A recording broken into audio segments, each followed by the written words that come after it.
भारत के एक छोटे से गांव सुखपुर में एक गरीब लेकिन संस्कारी परिवार रहता था। इस परिवार में 3 लोग थे, रामू, उसके पिता श्याम और उसकी माँ सुनीता। घर छोटा था लेकिन सपने बहुत बड़े थे। सूरज निकल रहा था, खेतों में हल्की धुंध थी। श्याम रोज की तरह काम पर जाने। सुनीता, आज खेत जल्दी जाना पड़ेगा, पानी कम है, फसल बचानी होगी। हिम्मत रखिए, आज मुश्किल है, कल जरूर अच्छा होगा। हाँ माँ, आज मास्टर जी ने कहा है मेहनत करने वालों का भविष्य चमकता है। रामू पढ़ाई में तेज था, लेकिन हालात कमजोर थे।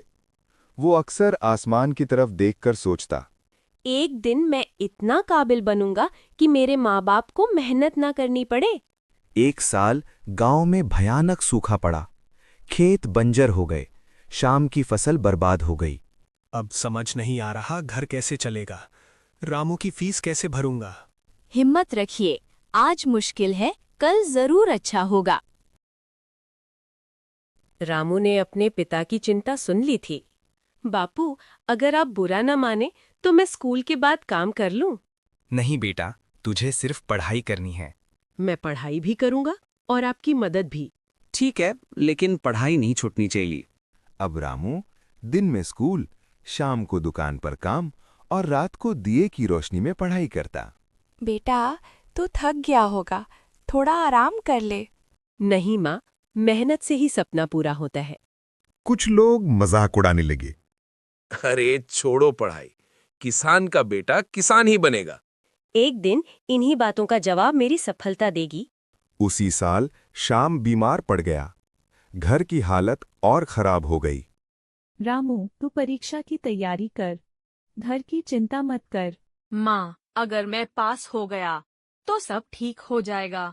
रिजल्ट आया, रामू पूरे स्कूल में पहले नंबर पर था। मेरा बेटा, तूने कमाल कर दिया।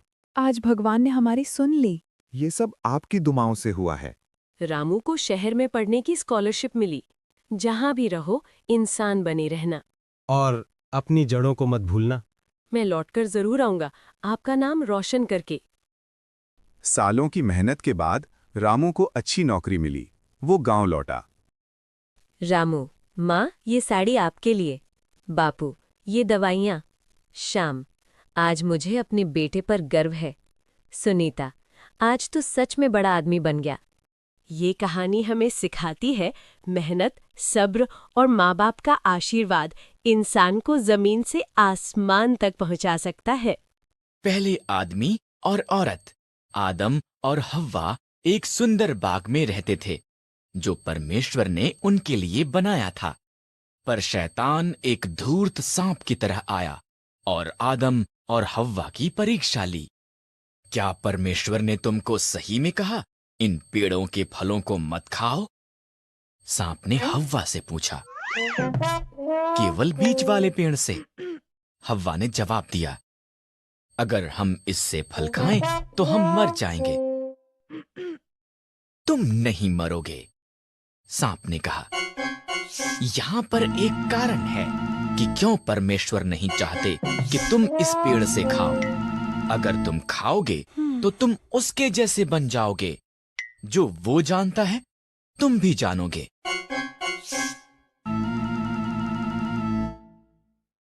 ने फल खा लिया। उसने कुछ आदम को भी दिया जो उसके साथ था।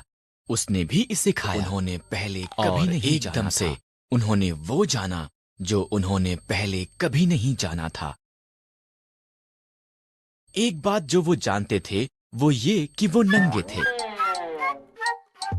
उन्होंने अपने आप को ढकने के लिए पत्तों को जोड़ जोड़ कर सिल लिया। उन्होंने पहले कभी भी डर और शर्म को महसूस नहीं किया था, इसलिए वो जानते थे कि कुछ गलत हुआ है। आदम, हव्वा, परमेश्वर ने आवाज दी। हम छिप रहे हैं, आदम ने कहा। हम नंगे हैं। तुम इसलिए ये जानते हो क्योंकि तुमने उस पेड़ से खा लिया है। परमेश्वर ने गहरी सांस ली। तब आदम ने हव्वा को दोष दिया और हव्वा ने सांप को दोष दिया। पेट के बल चलेगा, एक स्त्री का पुत्र तुझे हराएगा। हव्वा, संतान पैदा करना कठिन होगा। आदम, अन्न उगाना मुश्किल होगा। तब परमेश्वर ने आदम और हव्वा के लिए कपड़े बनाए और उन्हें बाग से बाहर भेज दिया। उसने एक ज्वालामय तलवार के साथ एक स्वर्गदूत को वहां पर रखा ताकि वो वापस ना आ सके।